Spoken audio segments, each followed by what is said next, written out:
Well, this is the Margaritaville Hotel. You can tell Halloween's coming. I don't believe this has anything to do with Jimmy Buffett, by the way. But what I wanted to show you is coming up here, and I had to stop. One of the guys down the street said to me that I should eat here at the place with the big hamburger. I'm going to give you my opinion after I eat.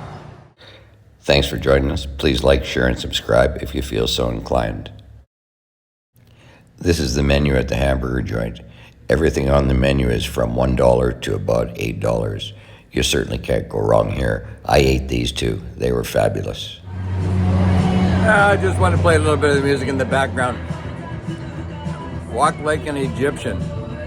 Some good Halloween music in San Quintin. By the way, I had 2 burritos. I could only finish 1.5 of them.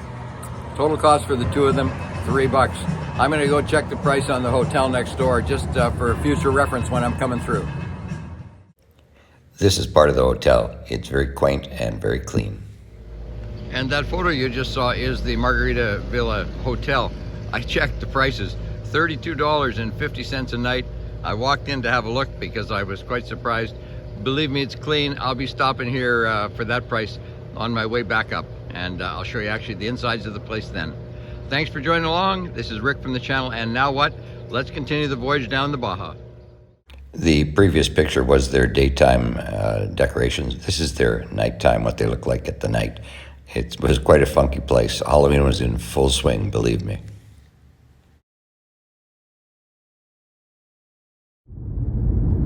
Okay, we're coming up to a military checkpoint in 100 meters. I don't know if it's legal to leave this camera on.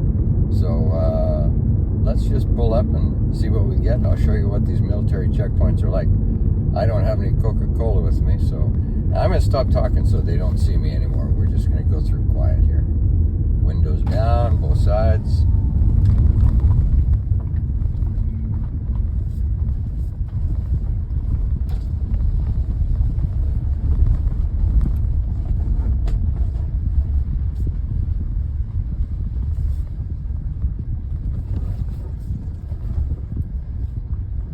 Well, that was interesting. I just got to wave to them and they didn't even look at us. They're checking guys going the other way.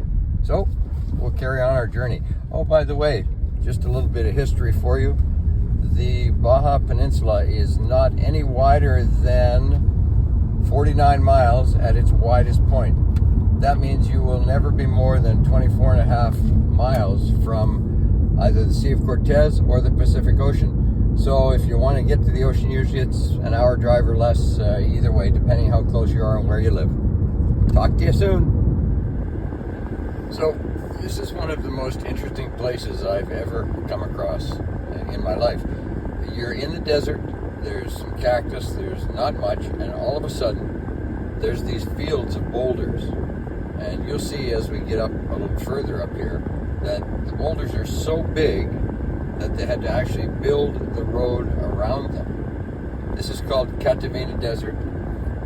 Yeah, I call it the Boulder Desert.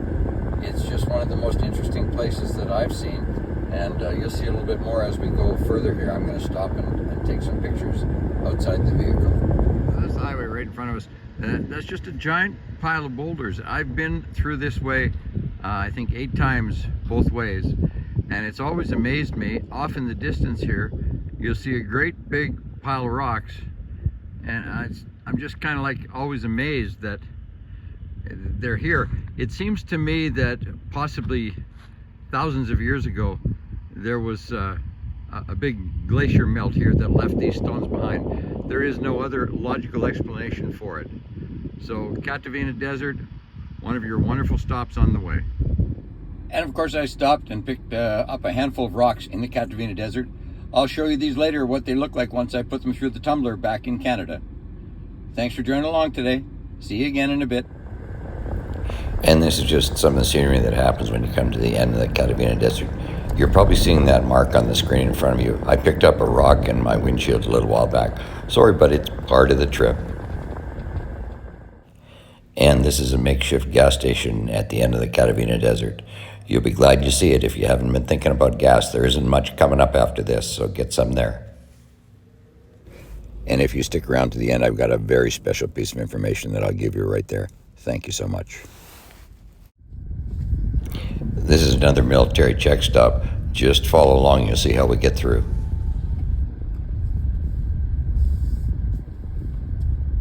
Buenos dias.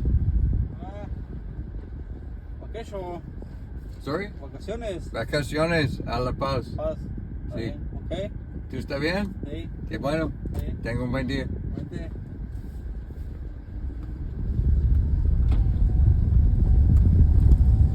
And that's how you go through the checkpoints.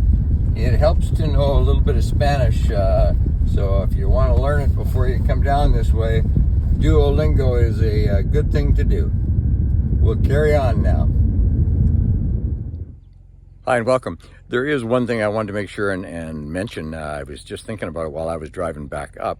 I've actually already left La Paz. I'm driving back up because I got sort of stormed out in the hurricane.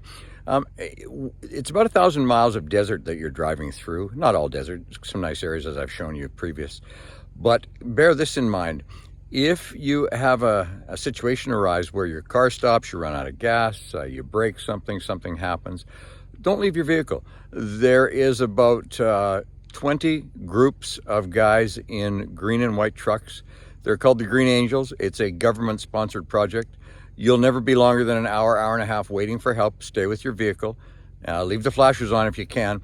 And they will stop and they'll help you with gasoline, with spare tire exchange, with all sorts of different things. It's a government-sponsored program, so it's a very important thing to bear in mind. They're called the Green Angels. Look them up before you go. They can save your life out here out in the desert. Thanks again.